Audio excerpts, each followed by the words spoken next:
tardes a todas. En primer lugar, pues muchísimas gracias por seguir acompañándonos en la cuarta sesión del taller. La sesión de hoy es un encuentro con dos artistas que tengo a mi lado, con Laurita Siles y con Seila Fernández Arconada, que os van a contar cuál es su trabajo, cuál es su recorrido. En primer lugar, la sesión de hoy se está grabando para posterior difusión, entonces voy a hacer como un pequeño resumen de 1 minuto de lo que estamos trabajando durante el mes de octubre, ¿no? Este mes de octubre estamos trabajando desde la Asociación Cultural La Ortiga, talleres con mujeres rurales en distintos valles de Cantabria.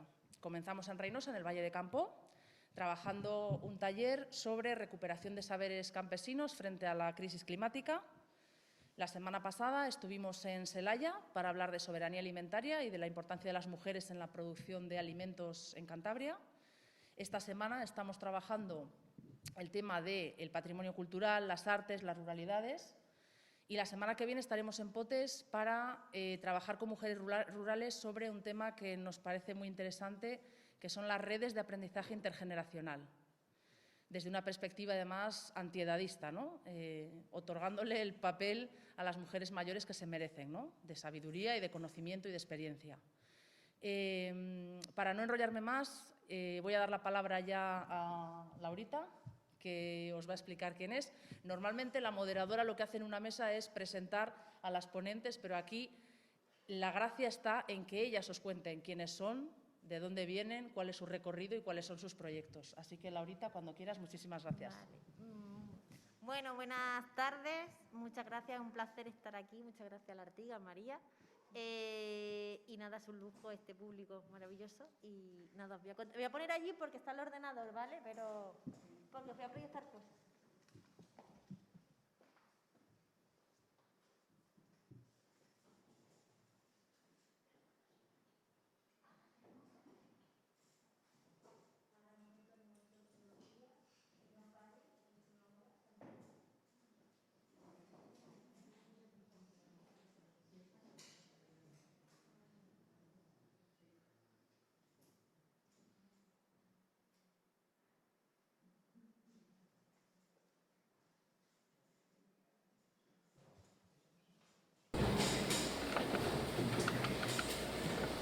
Vale, bueno, como he dicho, soy Laurita Siles, para esta imagen es como, no sabéis, en muchas mitologías están las parcas de las moiras, que son 3 mujeres hilanderas, que son como el presente, el pasado, el presente y el futuro, pues un poco así.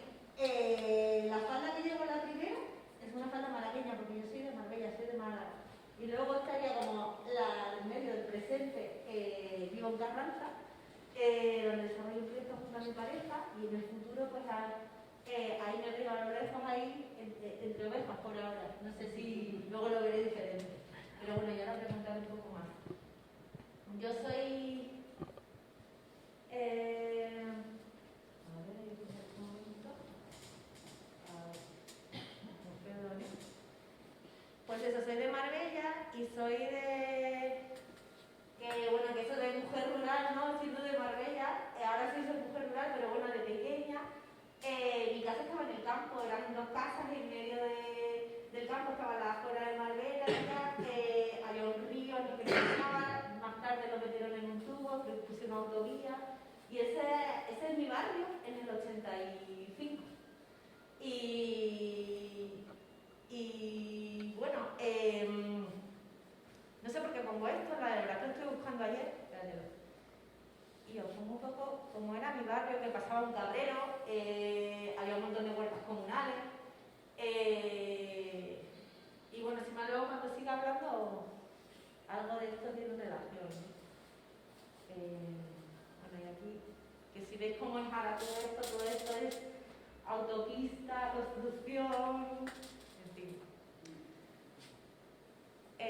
Bueno, de Marbella me fui muy joven, a los 16, me fui a Málaga porque me había bachillerato artístico en Marbella, y luego fui a Valencia a estudiar a la universidad, luego fui una beca a Italia, otra a País Vasco, a Canadá, Francia, China, con diferentes residencias artísticas, formación, y que bueno, podía contar de cada lugar, antes hablando. Y cuando llegué al País Vasco por la primera vez, esta pequeña animación que para mí es como el primer ladrillo de lo que luego voy a contar, ¿no? Que es una pequeña animación que se titula Érase una vez una malagueña en el País Vasco. El audio.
Bueno, la cosa es que hice esa pieza en el 2003 y en el 2007 volví al País Vasco con intención de quedarme, nada, un verano, y de ahí quedé con un profe que al final fue mi director de tesis, y justo en esa época había un barrio en Guecho, donde estoy viviendo, en el que había todo una campaña vecinal en contra de una zona que iban a construir, y la campaña, el lema era "Hau ez da Marbella", esto no es Marbella. No sé, para mí ahí me acuerdo, esto no es Marbella, en euskera. Y para mí recuerdo en unas fiestas, ¿no?, que ya había pegatinas de "Hau ez da Marbella", y iba yo con la pegatina en el pecho, ¿no?, y me dijo un chaval: "¿Qué haces tú con eso? Como si tú eres de Marbella". Digo: "Pues yo soy la primera persona que tiene que llevar esto.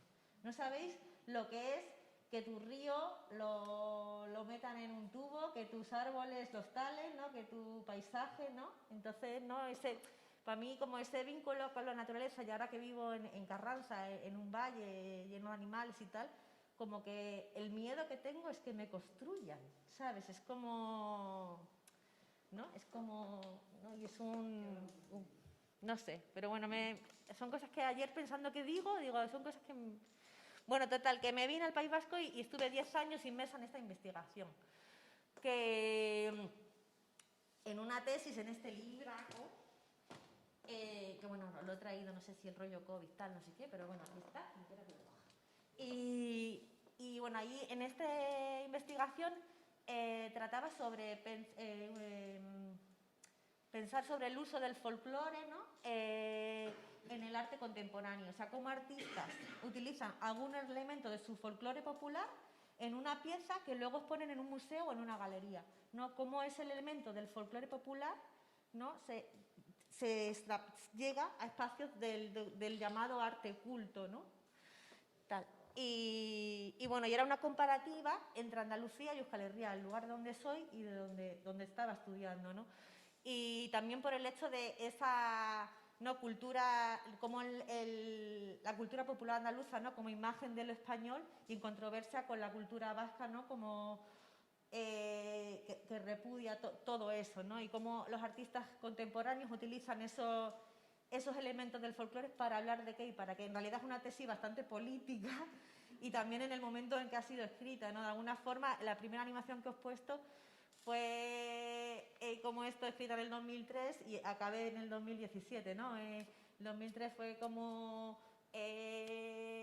la ilegalización de Batasuna, y 2017 fue cuando se entregaron las armas en Bayona, ¿no? Un poco, ¿no?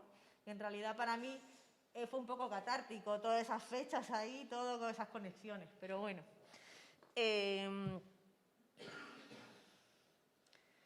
Este es un poco el esquema que hice en esta investigación, que son 4 capítulos: el grito, el golpe, la palabra y el viento.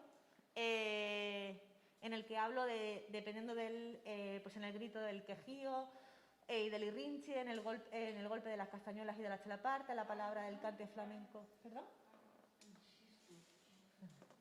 Del berchoradismo y en el viento de la gaita rociera y el chistu.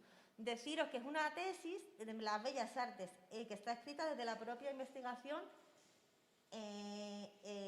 artística. O sea, muchas de las piezas de las obras de las que hablo son propias y otras de artistas coetáneos, de artistas... y bueno, os voy a poner algún ejemplo de algunas de las piezas que hice durante la tesis. Esta es El primer emperador bailando a sevillanas al chistu.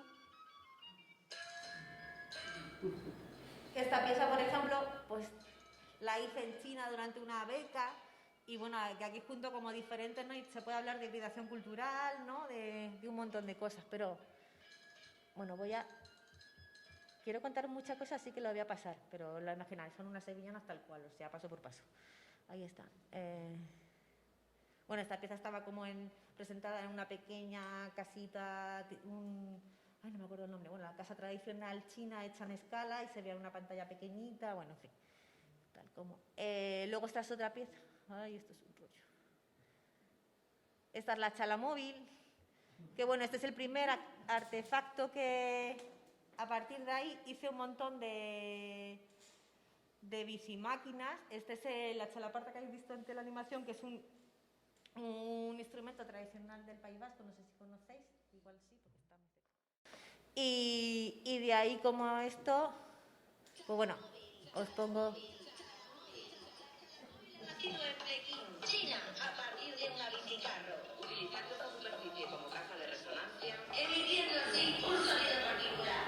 Sus armonías islandes han sido realizadas a partir de las telas de los tradicionales trapos de obra china, aportando una estética colorida y acorde con su entorno antaño más local. Y su movilidad permite pasear por esta gran ciudad y compartir con sus gentes unos toques que sustituyen el escaso idioma común por un lenguaje diferente, el lenguaje de la chala móvil.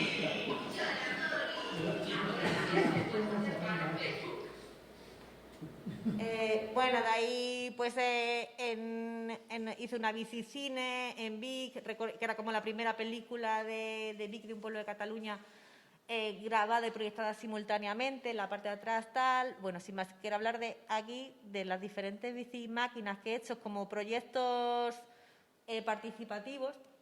Y este es simplemente para presentarlo a Joseba. En 2013 conozco a mi pareja y de alguna forma todo lo que antes era como pensar individual, ¿no? A partir de ahí empiezo a pensar siempre en colectivo. Ahora, por ejemplo, cuando me habló María de presentarme primero yo primera, era como, uy, ¿cómo me cuesta? Si siempre hablo solo de Muturbels, de nosotros, no hablo de mí sola.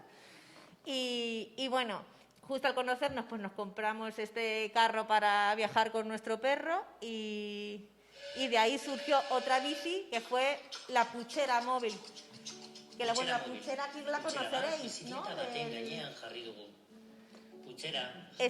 Supuestamente cuenta que la puchera se inventó en el tren de la Robla, que era un recipiente para cocinar las alubias. La olla ferroviaria. Vale, es que le llaman así, bueno.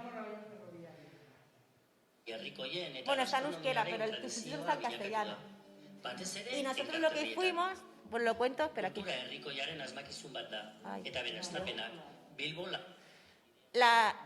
La movida es que lo que cogimos fue devolverle la movilidad, como que la puchera ya no es mogollón de fiestas, ¿no? Se cocina pero no se mueve. Y a nosotros nos pasaba que uno se quedaba cocinando y el resto nos íbamos a potear. Y entonces fue como pues como esto, le ponemos rueda y así poteamos todos. Y también es como devolverle a las alubias el movimiento, ¿no? Y encima un movimiento sostenible como es el de una bicicleta.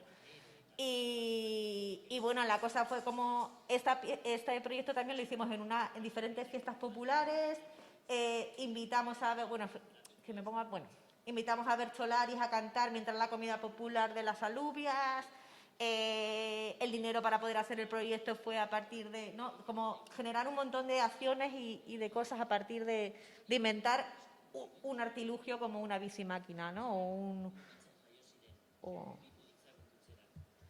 Bueno, y vale, y ahora estoy aquí. Vale, en el 2013 conozco a Joseba y en el 2014 con un proyecto que nada tiene que ver, bueno, me voy a Islandia a hacer un proyecto que se llamaba, bueno, me voy a Islandia no, me embarco en un proyecto que se llamaba El arte es morirse de frío, que era, el proyecto estaba ubicado geográficamente en 3 espacios, por un lado en el País Vasco, por el otro lado en Marbella, donde yo soy, y en un lugar donde hiciera frío, y fue Islandia.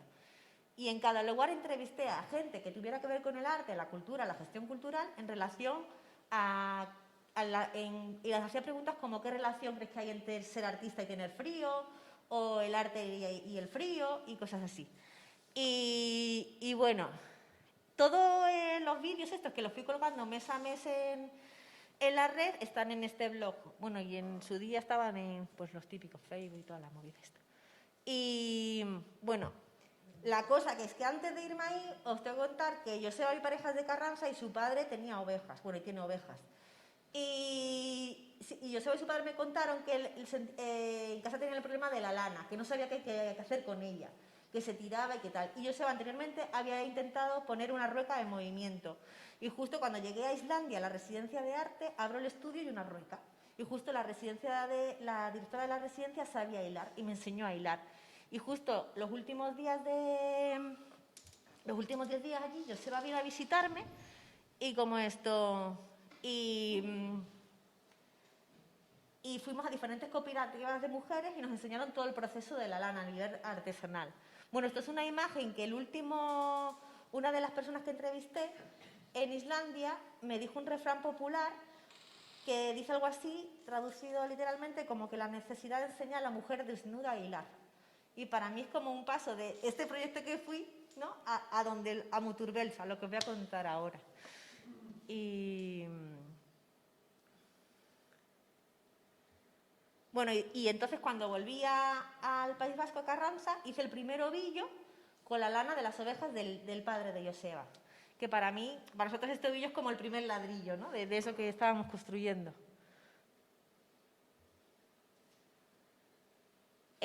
Bueno, y de alguna forma yo estaba, mientras todo esto surgía, yo estaba escribiendo la tesis. Y para mí, de alguna forma, llega un momento en que el final de la tesis es el comienzo de Muturbels. Para mí, no sé, como que acaba un proyecto y empieza otro, ¿no? Y de alguna forma, con la tesis aprendí muchas de las cosas que a día de hoy, como no es que lleva a la práctica, pero sí que el día a día de trabajar desde Muturbels me hace pensar como en esas dicotomías, ¿no? Lo oculto, lo popular, lo rural, lo urbano, lo primitivo, lo civilizado, ¿no? Como esas barreras y jugar en esa línea, ¿no? No pendular en un lado y en el otro.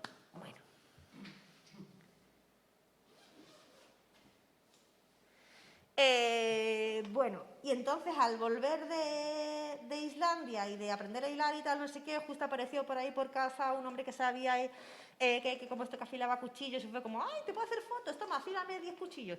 Y de ahí surgió la idea de hacer pues 2 bicimáquinas, una bicicleta para hilar y una bicicleta para cargar.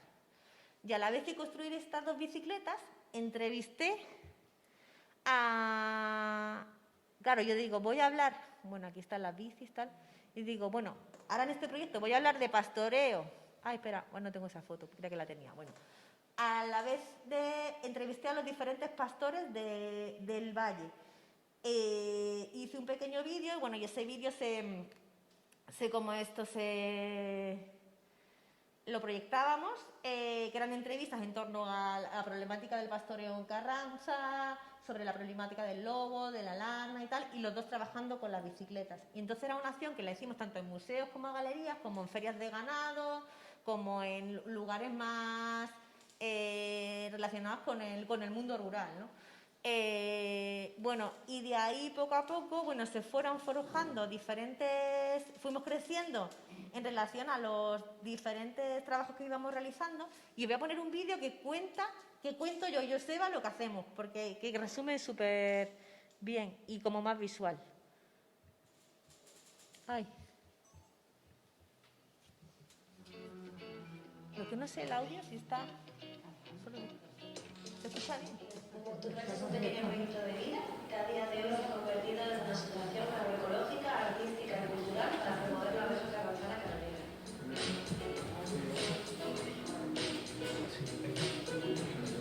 imaginar si dibujo una oveja, en la cabeza estarían los valores de donde trabajamos. Participar, crear, soberanía, agroecología, y luego las 4 patas serían como los pilares de donde trabajamos. Por un lado estaría la carne y la leche que nos da la oveja, y estos productos los trabajamos dentro de la sociedad. ¿Se escucha bien? ¿Me escucháis? Sí. Vale, bajito. Sí, bajo,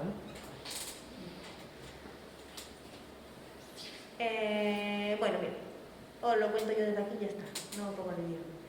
No pongo.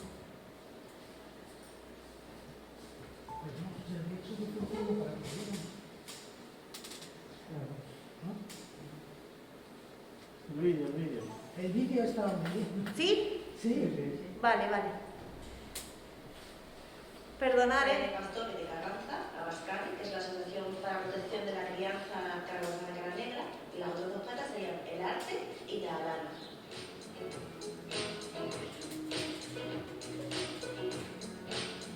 Llevamos investigando desde 2015 sobre las propiedades y las características de la lana carranzana y de la lana vasca en sí. En el 2017 dimos un gran salto, recogimos la lana a los 14 pastores de la Asociación del Valle, conseguimos hilarla por primera vez en la historia de la industria. Y estamos con diferentes proyectos de investigación, investigar otras posibilidades en relación a la lana.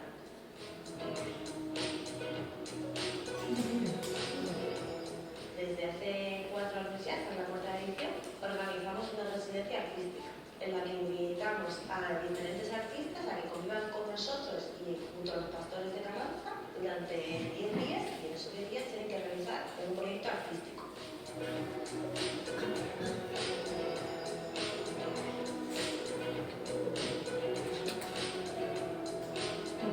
Otro de los proyectos que organizamos es Archaito Paqueta, Encuentro Artístico Agropastoril. Surge a partir de una primera colaboración que hicimos como hace unos 6 años con los pastores. Cuando llegamos a Muturbels intentamos como darle una vuelta y poco a poco fue convirtiéndose, y bueno, en las diferentes ediciones de Archaito Paqueta hemos mirado a artistas, a grupos de música, ha habido sobremesas musicales.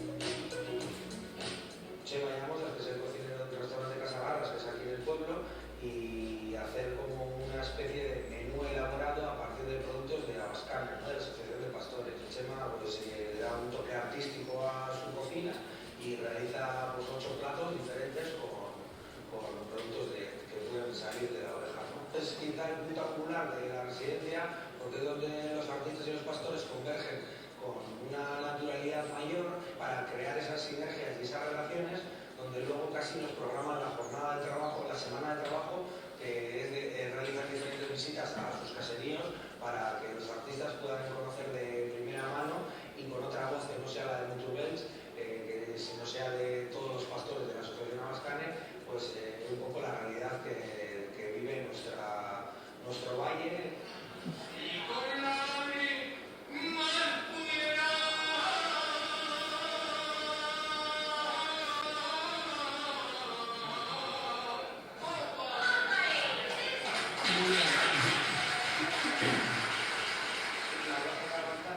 Gastronómicamente puede tener un tirón, que al final todos peleamos un poco por defender nuestro territorio y nuestra cultura. La gente no sabe lo que va a oveja, el buey está magnificado. La oveja que no va a conocer, que la gente, yo cuando miro la gente prueba la oveja y dice, sí, es finísima, no sabe fuerte, no sabe a monte, no sabe a... Pues al final Muturbels lo que ha hecho es promocionar la oveja carranzana, hacer todo tipo de vestir con su lana, promocionarla artísticamente, culturalmente, gastronómicamente, pero el trabajo que han hecho es, la verdad que es espectacular.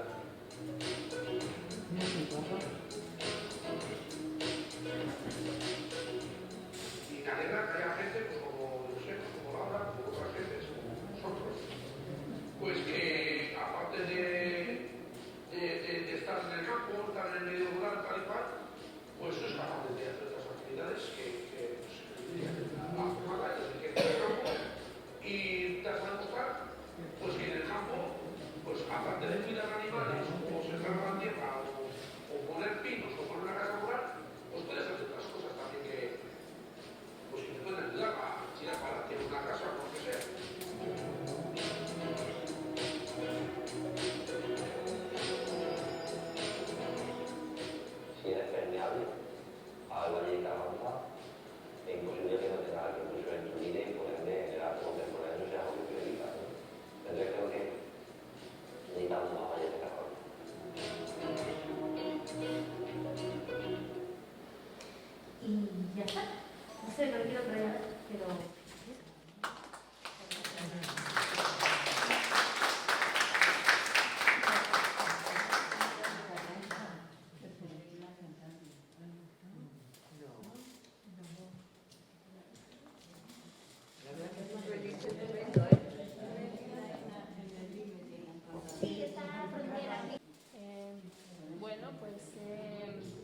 Seila.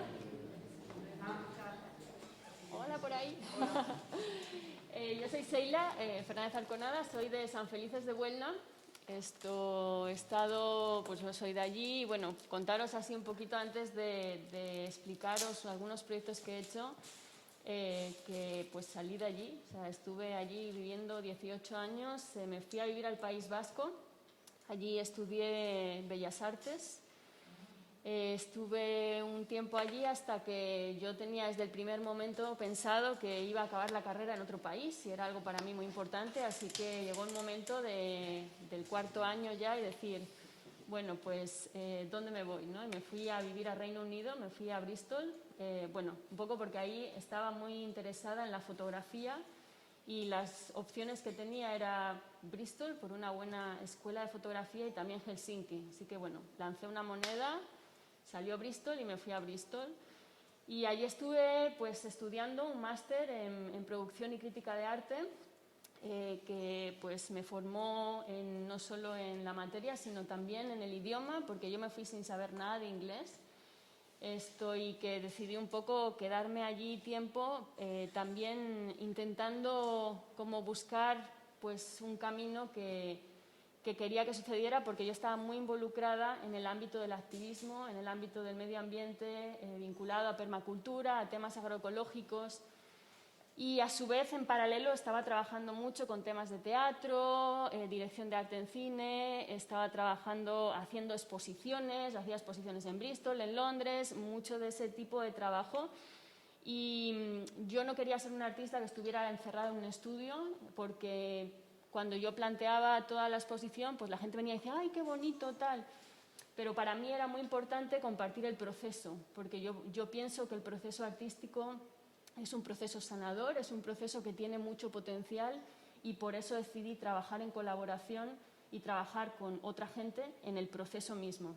Entonces, allí fue que empecé a trabajar en proyectos más colaborativos y de donde surge todo esto. Entonces, ahí pues quería como contaros un poquito algunos de los proyectos que tienen que ver siempre con muchos de ellos con el ámbito rural, porque he estado viajando en diferentes países, trabajando en diferentes proyectos, pero muy arraigados a territorio, siempre siendo yo la de fuera que viene a trabajar con una comunidad, a trabajar con un grupo de científicos o a trabajar con un contexto concreto y una problemática concreta. Entonces ahí es donde os decía que un poco estar vinculada al mundo de la agroecología, la permacultura, el activismo ambiental me llevó a mezclarlo justo todo en este tipo de prácticas que de alguna manera considero muy relevantes para como reentendernos en naturaleza y reentendernos con otras especies. Entonces pues yo considero, o sea, el arte no es tanto para mí un producto que tú ves expuesto, sino es más bien un proceso. Y es por eso que lo he titulado así como resiliencia artística, porque yo considero el arte como un proceso muy resiliente. Y entonces, pues bueno, ahí hay formas de entender como el tipo de arte que trabajo. En inglés se le llama arte socialmente comprometido o arte social, arte que yo le llamo arte ecosocial porque tiene que ver mucho con el tema del medio ambiente y la naturaleza y bueno, de hecho en Latinoamérica se le llama arte para la transformación social. Entonces, bueno, quería empezar así por ahí, pero bueno, para que veáis un poco las similitudes que yo veo con este proceso es que los artistas trabajamos un poco con no saber qué va a pasar con un proceso. Entonces, algo que es importante de lo que he encontrado desde el arte, que puede ser relevante para otras cosas o otras disciplinas, es que incorporamos encuentros, incorporamos, por ejemplo, errores. Imaginaros, estoy pintando y de repente te encuentras que esa pincelada, pues igual es interesante y se incorpora a un trabajo propio. Con eso yo no pinto, pero trabajo con gente y esos encuentros que tenemos pues se pueden llegar a incorporar en el proceso que no sucede en la ciencia. La ciencia trabaja con unas metodologías muy cerradas y solo pasa si se prueba, si llevan unos procesos de validez muy concretos.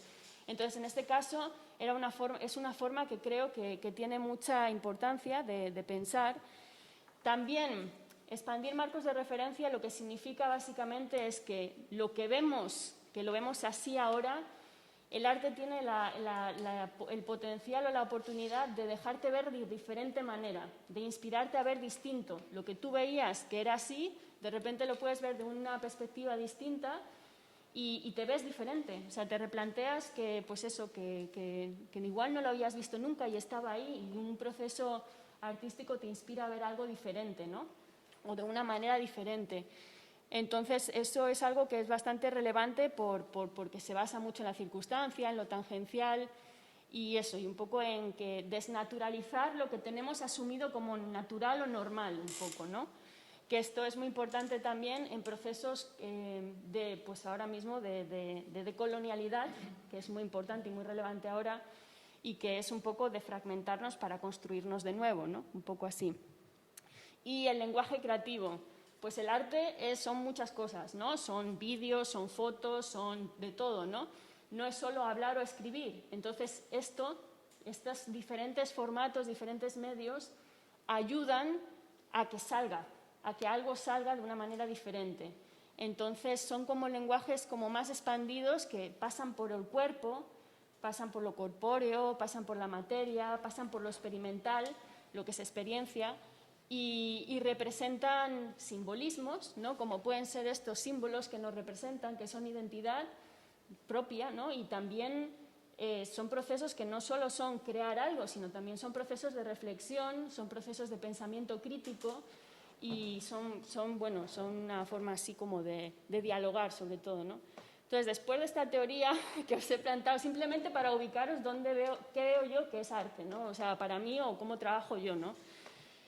Os voy a contar una serie de proyectos que he estado trabajando en diferentes sitios para que, bueno, estos proyectos son supremamente inmersivos. De hecho, este comenzó en el 2015 y por ahora todavía estamos al 2021 y no está terminado. Así que son proyectos muy largos a veces, que trabajo en paralelo con otros y que bueno, no voy a poder contaros todo, pero sí unos pequeños miguitas para que entendáis un poquito por dónde va. Este proyecto se realizó en el suroeste de Inglaterra. Es un lugar donde se inunda muchísimo. Es una zona inundable, una zona que tiene unos problemas enormes con el agua. De hecho, Somerset significa la tierra del verano. Es la tierra que se vive en el verano, pero que en el invierno es difícil. Históricamente, estuve colaborando con la artista Sage Bryce en este proyecto y estuvimos investigando mucho a nivel histórico cuáles eran las respuestas positivas para vivir con el agua. Porque en esa época, justo en el 2014, hubo una inundación muy fuerte, muy fuerte. Inundó un montón de casas. De hecho, ibas por allí y había un montón de carteles por todas partes que ponía peligro, ten cuidado con el agua. O sea, como que era una reacción a tenerle miedo al agua y se había convertido en algo así, ¿no? Entonces, este proceso de muchísima investigación, tanto en archivos, poco a poco fue llevando a que nos diéramos cuenta que había un barco típico de esa zona, un barco que se llamaba Flatner y que se podía utilizar, pues con este poquito de agua se podía ya sacar a utilizarlo. Y se utilizaba históricamente, si veis arriba a la derecha, es muy largo, muy ancho y puede llevar mucha gente, incluso llevaba ganado, llevaba vacas, llevaba ovejas y todo. Y decidimos rescatar esa idea y hacer una réplica de este barco. En este proceso no solo fue la construcción del barco, sino que también estuvo en procesos paralelos, hubo muchos encuentros hablando mucho sobre la relación entre el ser humano y el agua, buscando la poesía y unas formas muy diferentes de enfrentar problemas muy severos como son las inundaciones, que habían dividido a la población completamente, que los activistas estaban por un lado, la Environment Agency, que es la que controla las barreras de los ríos para que no entre agua, por otro lado los ayuntamientos. O sea, digamos que lo que hicimos fue intentar generar un diálogo desde diferentes puntos de vista para que esos problemas se vieran desde otro lado. Entonces ese proceso duró años de diálogo y a su vez, por ejemplo, hubo diferentes encuentros, como estos niños, por ejemplo, están haciendo diferentes collages con plásticos reciclados, con historias sobre las inundaciones. Y esto fue, pues bueno, el momento en el que se construyó el barco, se acabó el barco y se presentó, bueno, la gente que estuvo involucrada en la construcción y en el proceso, en el 2015, decidió hacer una procesión a este barco.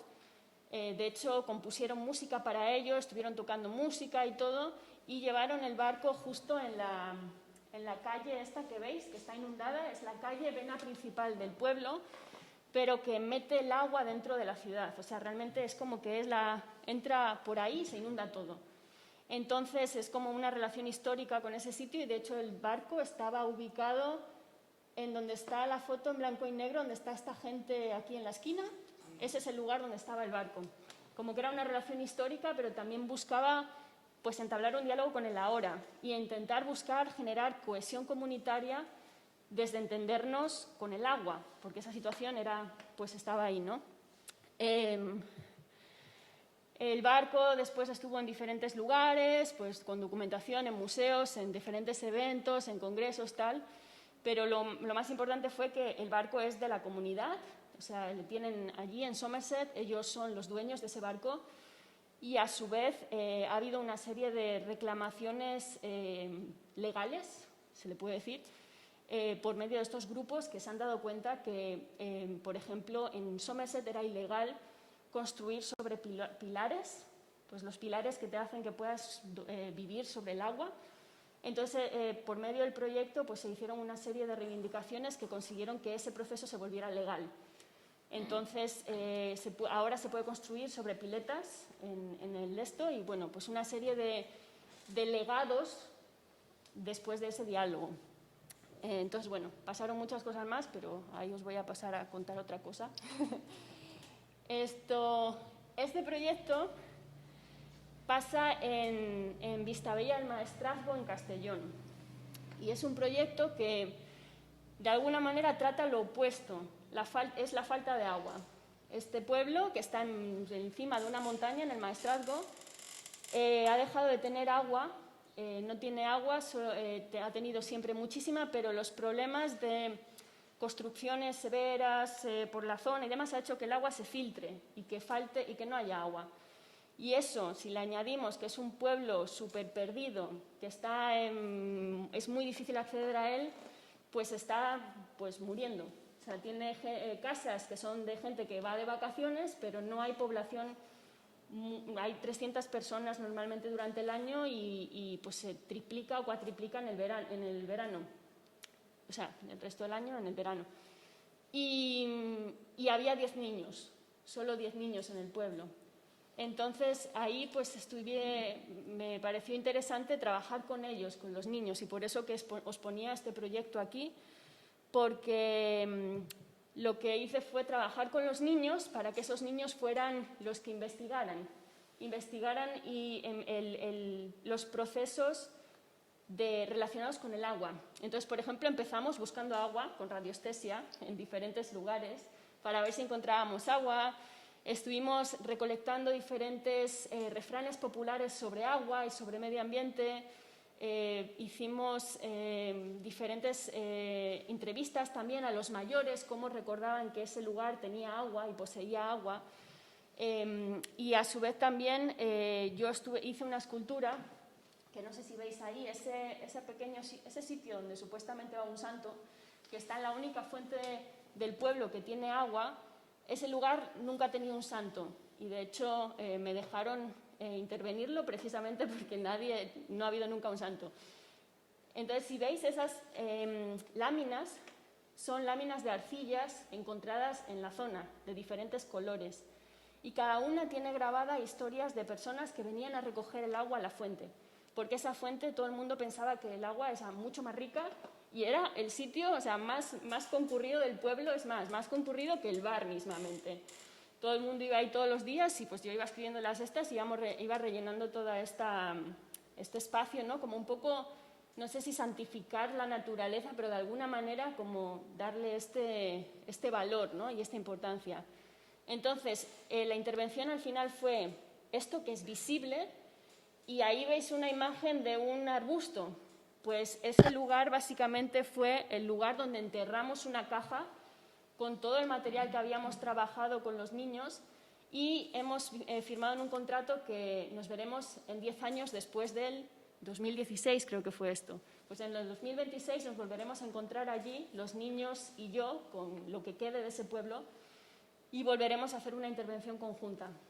Entonces eso fue un poco un acuerdo que llevamos y que me parecía interesante de plantear por el tema de la intergeneracionalidad, el tema de los vínculos y el tema de la ruralidad como elementos, ¿no?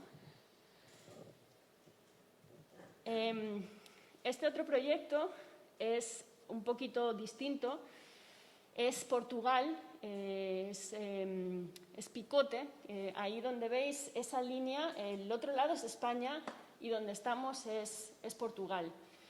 Y este lugar en concreto, bueno, era un congreso sobre arte y antropología, y me invitaron a mí y a otro artista para hacer como un algo, ¿no? Un encuentro, un estudio del territorio, y yo estuve como un poco trabajando diferentes experimentos con el territorio que tuvieran un impacto medianamente, que fuera impacto nulo, básicamente, que fuera con materiales naturales, que fuera algo que dialogara más que extrajera del territorio. Y bueno, sin ir muy en profundidad, esa cosa que veis ahí es un torno que se utilizaba para aplanar el territorio, o sea, el suelo, y que fue utilizado para construir la central hidroeléctrica de Picote.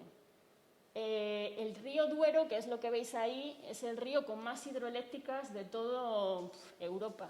O sea, tiene muchísimas embalses con muchísimas hidroeléctricas, que se siente mucho, a la medida que vas caminando el río, se siente mucho la degradación del propio río.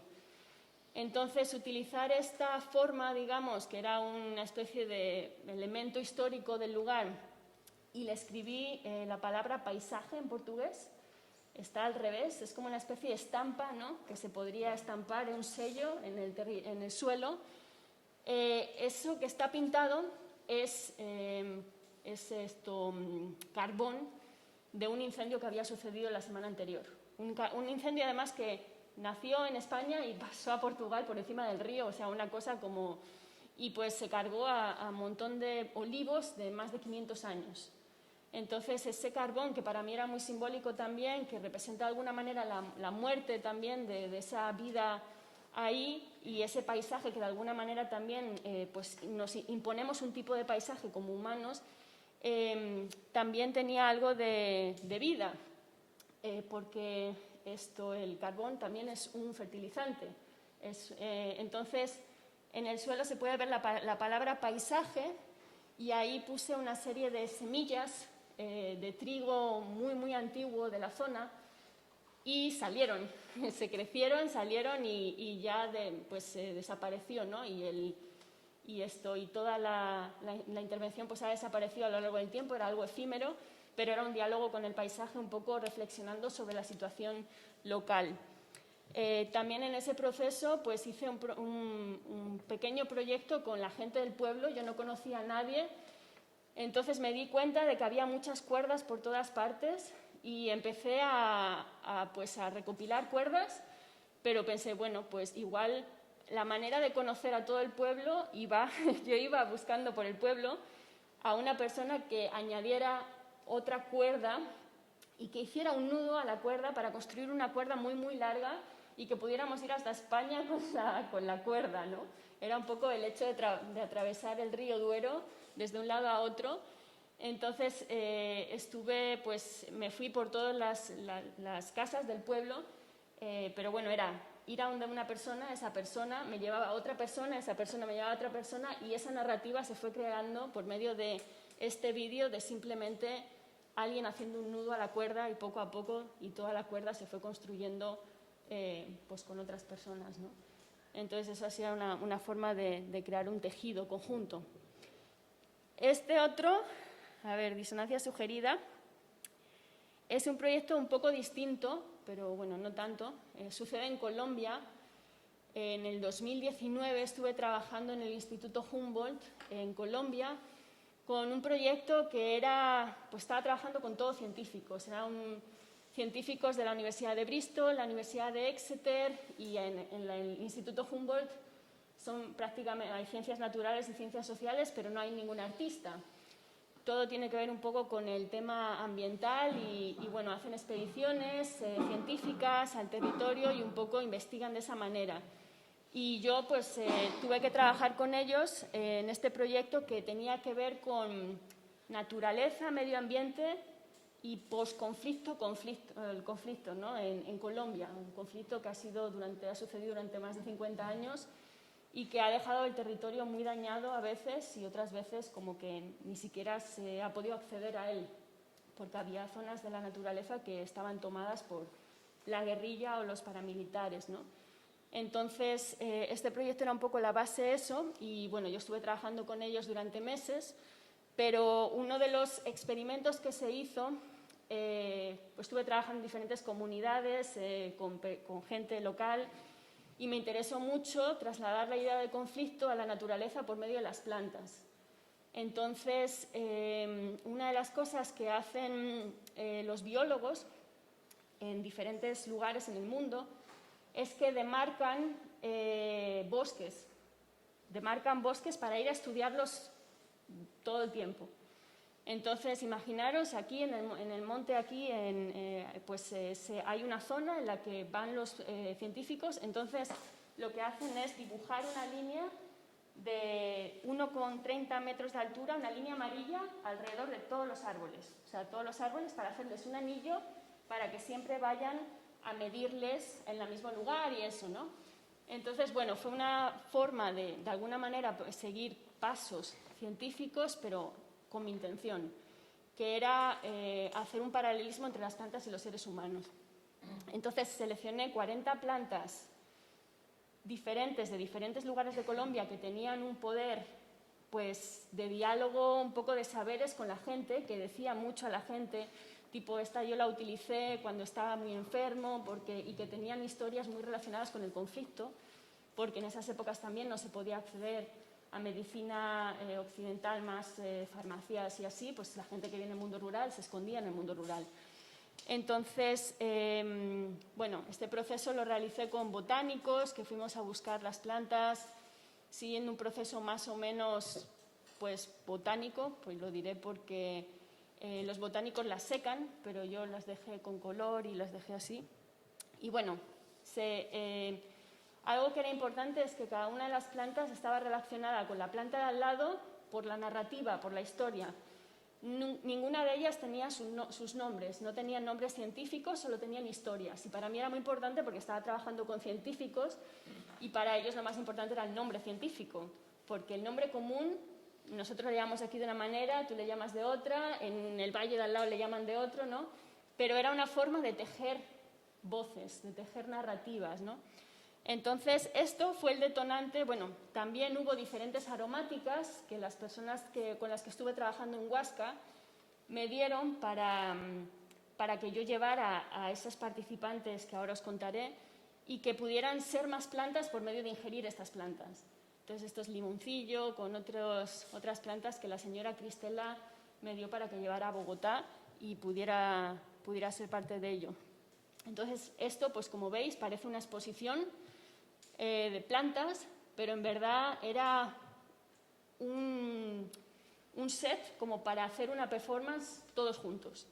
Entonces, todas las 40 personas que fueron invitadas, gente de mundos de las comunidades, científicos de diferentes disciplinas, artistas, vinieron al lugar y cuando estaban todos allí sonaba una voz, un sonido que les guiaba y les decía, mira, vosotros sois unas personas, venís de un lugar concreto, con vuestras historias, vuestras experiencias, estáis aquí y ahora sois poco a poco un colectivo y poco a poco vais a ir transformándose en plantas. Tenéis que decidir dónde plantaros,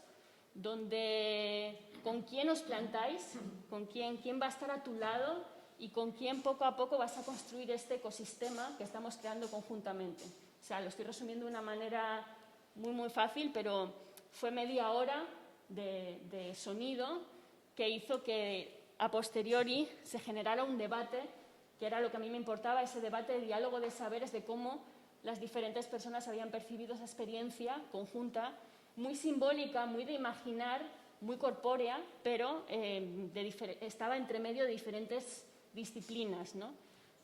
Entonces, bueno, esa era un poquito ese experimento que fue parte de un proyecto bastante grande, pero que me parecía relevante contar porque es como que parece que los saberes están como muy divididos y para mí es importante como crear estos puentes y crear espacios para ese diálogo conjunto. Y este último proyecto que quería contaros, que básicamente es el proyecto que estuve realizando, empecé en el 2019 en el río Amazonas, en la selva amazónica, y que fui allí a viajar desde el Nevado Mismi, que es donde nace el río, en Perú, hasta Belém do Pará, en Brasil, 7.000 kilómetros después. Y yo estaba viajando ahí pues hasta que llegó la pandemia, pero bueno, ahí os contaré un poquito del proceso. Este es el lugar del origen. La idea era comprender o entender más el río desde estar en el río. Entonces es un río que es el río más grande del mundo, el río más caudaloso del mundo, ¿no?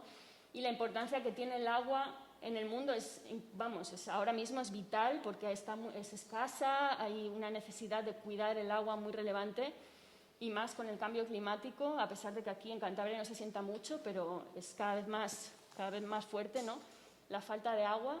Y bueno, pues a este proyecto es puramente colaborativo, estuve trabajando con diferentes personas a lo largo del cauce del río Amazonas y por ejemplo, en concreto, es unos artistas que invité, Christopher Aquino y Alejandra Ortiz de Ceballos, hicimos fue como una especie de expedición artística más que una expedición de científica en la que vas, tomas muestras de cosas y te vas, ¿no? Esto era como entablar un diálogo muy sensorial, muy corporal, y estuvimos allí unas horas haciendo diferentes diálogos, ¿no? Uno de ellos fue una especie de ritual que realizamos y que es como una especie de performance y bueno, buscando un poco también cuestionar lo que hablábamos ayer, ¿no?, de qué es el origen o qué significa origen, ¿no?, que es algo que a mí me parece muy, muy relevante y más pensando, ¿no?, en este lugar, en concreto el punto GPS que dice que este es el nacimiento del río Amazonas.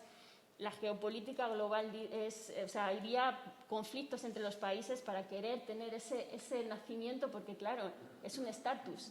El río Amazonas es muy importante, ¿no? Entonces, bueno, voy a ir muy rápido.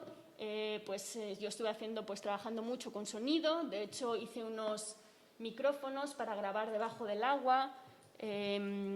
También, por ejemplo, en este lugar estuve colaborando con unos niños que vivían muy cerca de ese nacimiento del río y es impresionante porque esto sí que me gustaría compartirlo. Allí en este lugar, en el Colca, pues hacen una especie de rito, de ritual festivo de cuidado del agua. Entonces todos los años van al origen del cauce que les trae agua, que es un pequeño afluente que sale del origen del río Amazonas, van a ese origen para limpiarlo, para agradecer que hay agua, para ese tipo de decir gracias, tenemos agua en nuestra comunidad. Y van los niños, los más mayores, y todos juntos limpian ese canal que trae el agua de este lugar a su comunidad. Y me parece lo más bello, y es más, los niños decidieron contar esta historia en este vídeo, que no os voy a poder enseñar, pero que es un vídeo precioso, porque ellos mismos fueron quienes hicieron el mapeo de los cuerpos de agua en el pueblo, quienes contaron la historia, quienes entrevistaron, hicieron también dibujos y contaron un poco los personajes de la fiesta, ¿no? Porque hay personajes, hay mucho simbolismo. Y a su vez también esto era un poco una idea, porque yo les di esta premisa de que ¿qué les contarían a los niños que viven en la desembocadura, a 7.000 kilómetros de distancia, sobre el agua? ¿Qué querían que fuera? Yo iba a ser una mensajera con esta película y se la iba a enseñar a los niños viviendo en la desembocadura, y allí vamos a hacer una película para que los niños del origen del río supieran cómo se siente el agua desde la desembocadura a 7.000 kilómetros pues apartados los unos de los otros, ¿no? Eso todavía no ha pasado en cuanto a la desembocadura, pero ahora contaré un poco más. Aquí, por ejemplo, estuve trabajando en la Universidad Intercultural Indígena en Atalaya, en Perú, con diferentes grupos. Esto ahí, por ejemplo, es impresionante porque hay diferentes comunidades originarias, diferentes comunidades indígenas. Todos los estudiantes son de un sitio diferente y todos tienen miradas muy distintas, idiomas muy distintos, es impresionante. Sus ropas suelen ser distintas y bueno, estuvimos abordando mucho esta cuestión del río, de ser río, ¿no? ¿Qué significa el agua? ¿Cómo tratan el agua y el río?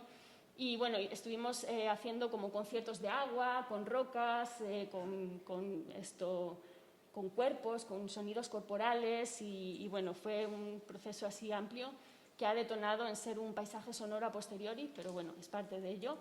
Y esto aquí, a ver, también, bueno, la travesía, una de las importancias que tenía este proyecto es que yo había estado en la Amazonía en el 2015, había estado por 5 meses más o menos, y algo que me fascinó es que si veis aquí, no sé si esto es un barco que transita el río Amazonas. Bueno, los dos son, pero este en concreto es cuando hay más agua, hay ese tipo de barcos. Entonces, esos barcos son muy lentos y tardan pues tipo 3 meses, 3 semanas, 1 mes, 2 meses en ir de un puerto a otro. Y duermes en las hamacas. De hecho, se duerme ahí en la hamaca y pues tú te tienes que gestionar si quieres que te piquen o no los mosquitos. Pero es muy interesante porque hay mucha gente que viaja desde un sitio a otro, siendo pues son pues mercaderes, gente local. Ellos usan esto como si fuera un autobús. Entonces, cuando yo estuve allí y estuve semanas y estuvimos además varados en un sitio por tiempo porque no había agua suficiente y todo, había mucho diálogo. Yo estaba dibujando constantemente, venía la gente y hablábamos y yo les daba lápices y dibujábamos y hablábamos.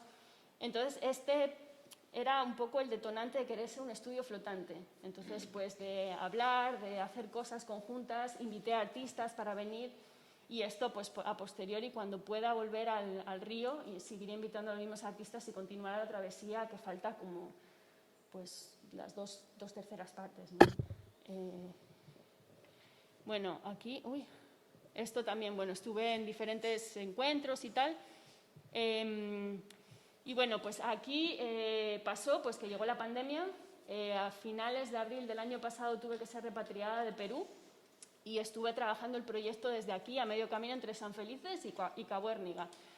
Estuve intentando traducir un poco qué es lo que había pasado durante los 5 meses que estuve allí y seguir continuando este camino porque yo no quería que se acabara, pues yo quería llegar hasta la desembocadura, pero no había pasado. Entonces tenía que buscar la vía para crear una desembocadura diferente, pero manteniendo los pilares éticos, metodológicos de alguna manera y lo que había salido de allí. Y bueno, pasaron muchas cosas y uno de los pilares importantes fue encontrarme una ópera. Yo no sé si sabéis, allí hay en una ciudad que se llama Manaus, en la selva amazónica, hay un teatro gigante. Un teatro, se llama el Teatro Amazonas y es un teatro que se construyó en la época del caucho. Es una catedral gigante, imaginaos una catedral gigante en mitad de la selva. Pues eso se construyó con dinero del caucho, cuando se sacó mucho caucho de allí y fue una locura de construir porque nadie sabía nada de ópera en la selva. Entonces llevaron una ópera hasta la selva. Y entonces yo decidí tomar esta primera ópera que se teatralizó en ese teatro, La Gioconda, de Ponchielli, que es una ópera veneciana. Decidí utilizar esta ópera con su partitura original, pero le cambié la letra.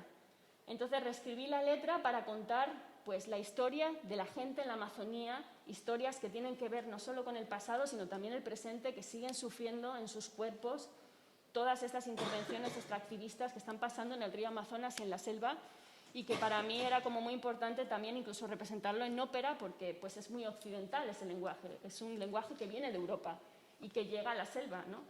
Entonces, bueno, para mí era importante pues plantear esto en toda la letra, la compuse con mucha gente, también sobre encuentros, sobre investigación en archivos y demás. y bueno, y se presentó en Sevilla. Aquí veis una parte que, bueno, es que me estoy liando y no quiero tomar más tiempo, pero en la época del caucho también había una figura, personas de origen indígena, que aunque parezca una atrocidad, pero existía, era que llevaban a personas blancas, europeas, a la espalda. Como si fuera una mochila, llevaban una mochila, como esa silla, una mochila a su espalda, y llevaban a personas sentadas encima, como si fueran un taxi. Personas que les portaban, ¿no?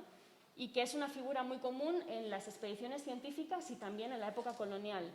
Entonces yo revisé históricamente estos archivos y construimos una réplica de esa silla.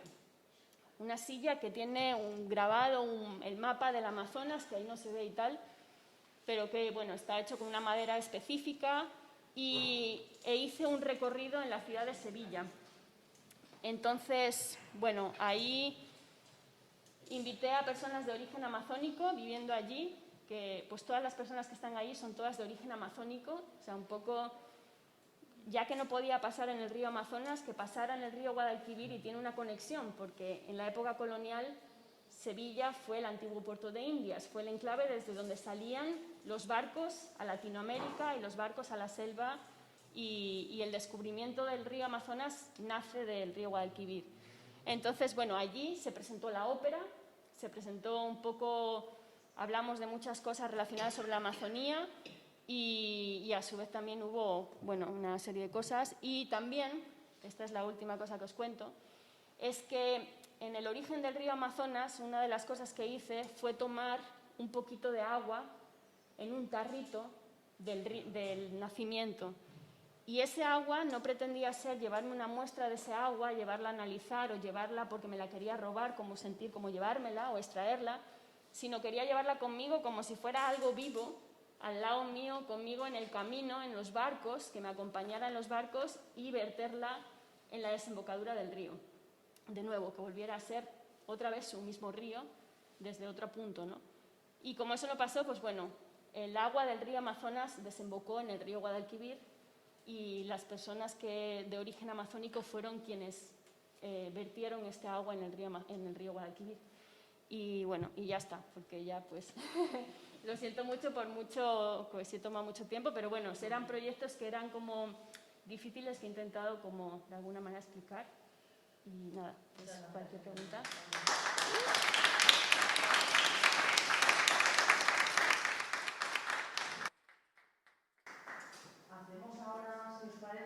La gente va a por un material que parece ser que es muy valioso y bueno, pues allí matan a muchísima gente, porque yo el año pasado una hermana de una amistad mía de aquí, que está en Vitoria, le mataron a él, a ella y al hijo. Y bueno, pues fue un tema por eso que salen, yo no sé qué es lo que van a buscar, y salen en barcos y tal, y no vuelven. Y no se sabe ni quién los mata, ni quién. Y esta chica, pues bueno, para recuperar a su hermana y a su niño y a su hijo, que allí viven años en esta ciudad, tuvo que gastar muchísimo dinero porque nadie se ocupa de ellos, para poderlos llevar al pueblo que está, pues eso, tercermundistas. Totalmente. ¿Tú te enteraste de estabas ahí cuando aquello? Pues en la selva sucede mucho que hay muchos problemas. O sea, está la extracción de petróleo, está... No sé qué material es. En su día lo supe, porque es que esto fue el año pasado. Y fue después de las Navidades. Que salieron y ya no volvían, solían salir y estar 2 meses así. Y no volvían y al final los encontraron en la orilla del Amazonas de capital. Sí, bueno, es un problema, o sea, hay narcotráfico, hay un montón de problemas allí y la gente local también lo sufre muchísimo porque hay pues, temas de tierras, ¿no? Hay mucho intruso que quiere que si deforestar árboles o incluso O sea, todo el tema es extracción en la selva, ¿no? Entonces, todas las comunidades originarias están sufriendo esto y cualquiera que alce la voz y defienda, pues entra en peligro, ¿no?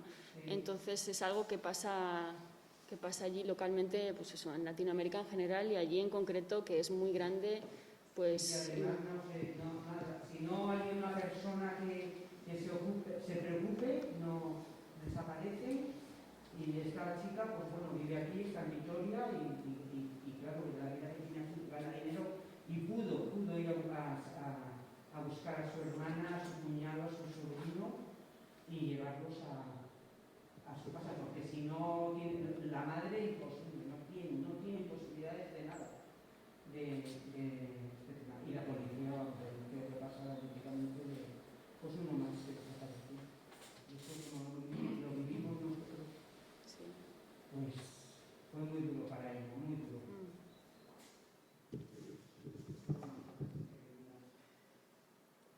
Comentar si tú lo habías vivido, lo estabas ahí o claro. Bueno, yo viví muchos casos, claro, hay muchos casos, ¿no? Y además, o sea, en propia persona... Sí, pero eran uno más. Claro, sí, sí. Las cosas eran eso, solo quedó una hija, que era la que estaba con la abuela. Los demás, los tres, allí solos. ¿Alguna pregunta que queráis hacerlas? Bueno, yo quería comentarlas porque tampoco tenemos mucho tiempo, pero que ha sido un placer escucharos, ¿no? Y cómo habéis explicado cómo trabajáis. Me parece impresionante cómo el arte no solamente es arte, como la entendemos a veces las personas desde fuera de ese mundo, sino que al final hacéis antropología, sociología. O sea, al final tenéis, quiero decir, como que tiene esa capacidad el arte de ser una potencia de dialogar con muchos saberes, ¿no? Yo creo que vuestro trabajo también es una manera como de representarlo, ¿no? Y a mí sí que me gustaría preguntaros cómo es el proceso de trabajar con la población local, ¿no? Cuando llegáis a un sitio, por ejemplo, en tu caso, Seila, ¿no? ¿Cómo es ese proceso que comentabas que es colaborativo?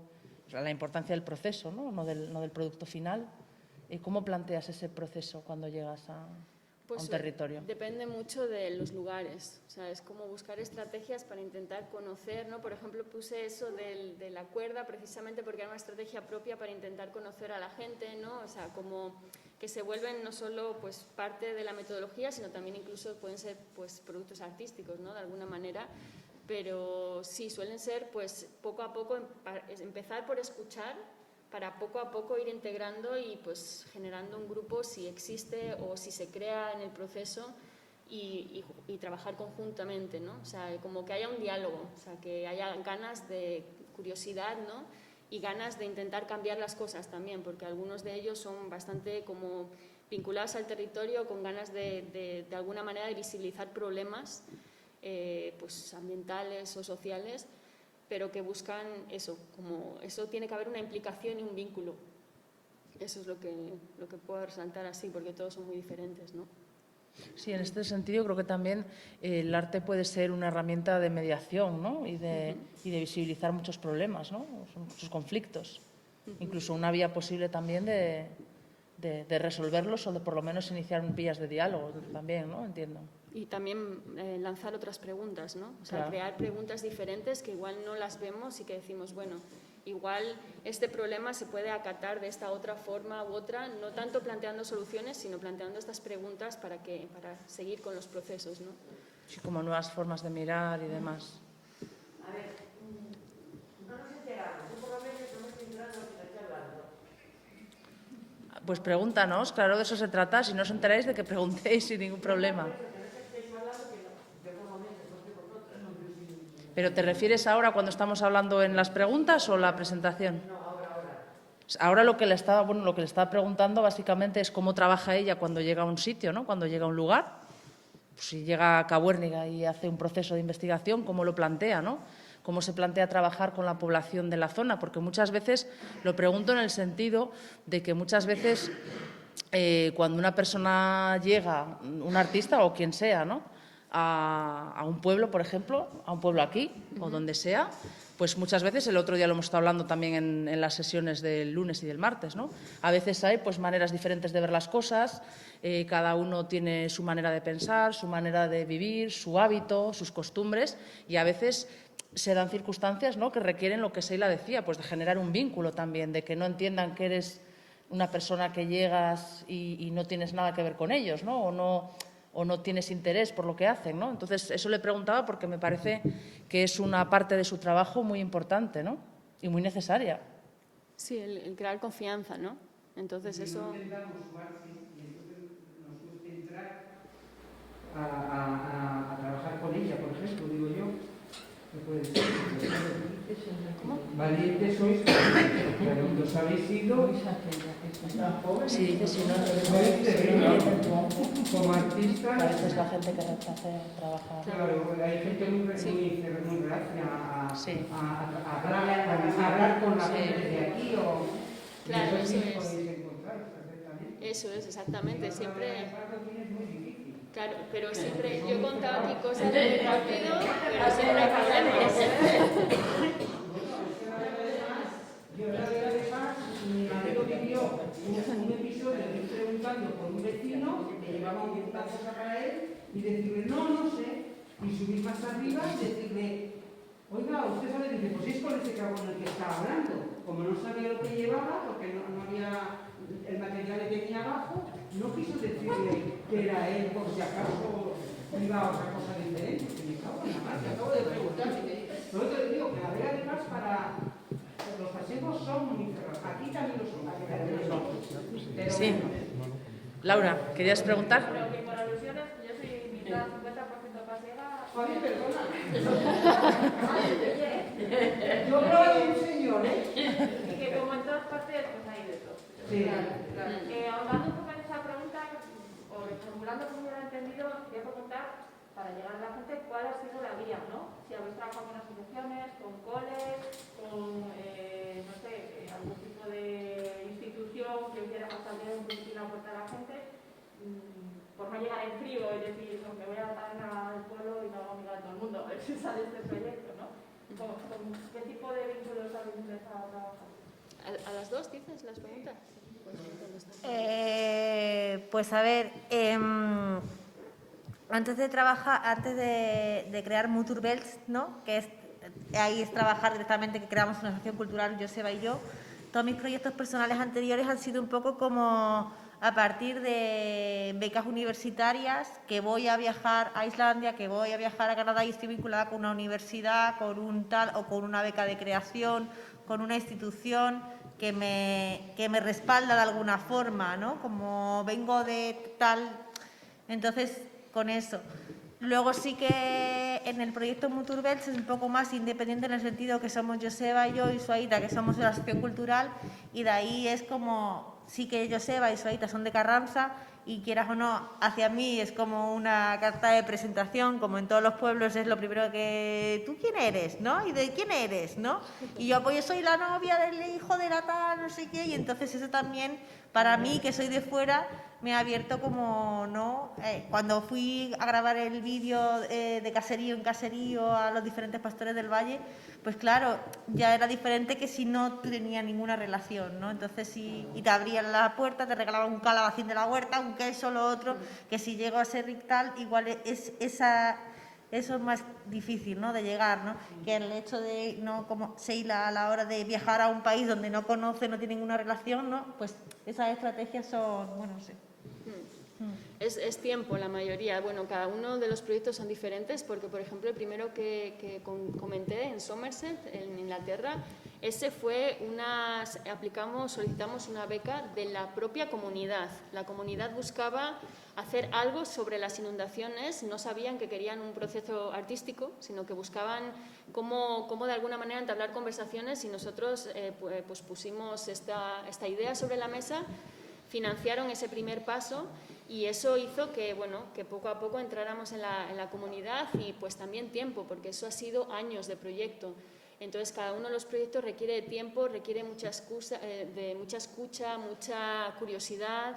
Yo cada vez que voy a lugares, he estado trabajando allí, siempre es estar en el proyecto, siempre es trabajar. porque en realidad es como todo es un poco un proceso de conocer aquí a alguien y a alguien que te lleva a otro lugar, o también con alguna universidad, ¿no? Este proyecto con la universidad en Colombia, estas cosas como que son puentes y llegan, pero suelen ser proyectos que pueden estar financiados o relacionados con con ONGs también, cuando está trabajando en Ucrania, o sea, como diferentes organismos, ¿no? Que suele ser como muy interseccional, ¿no? Y que abarca pues temas activistas también, ¿no? Investigación y arte también, ¿no? ¿Y las financiaciones es a través de becas y de fundaciones y de cosas así? Diferentes tipos, Por eso, sí. O sea, que no, porque claro, irnos a donde os vais, eso cuesta mucho dinero, y estar allí tiempos y tiempos, todo tiene que ser a través de becas y de financiación privada o cómo. Sí, el proyecto, algunos proyectos ya ha pasado el tiempo. Por ejemplo, cuando yo empecé a hacer proyectos con la universidad, era muy raro. Por ejemplo, fui a preguntar, a decir, bueno, quiero hacer un proyecto con